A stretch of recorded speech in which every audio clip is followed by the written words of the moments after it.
Jaurlaritzak kargutik kendu ditu Cabacas auziarekin zerikusia duten 6 ertzain. Estefania Beltrán de Heredia segurtasun sailburuak azaldutuenez, Gara eta Naizek grabazioen zati bat argitaratu izanak ekintzetan parte hartu zuten ertzainen ohiko lana baldintzatzen duelako.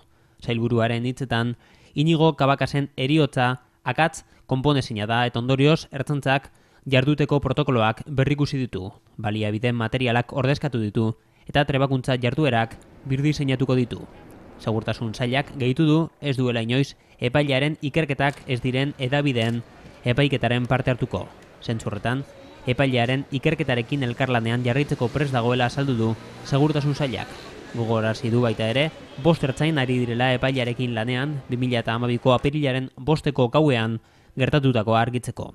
Epaileari dagokio, frogatutako gertaerak eta beharrezkoa izanez gero balizko inputazioak eta ardurak zehaztea.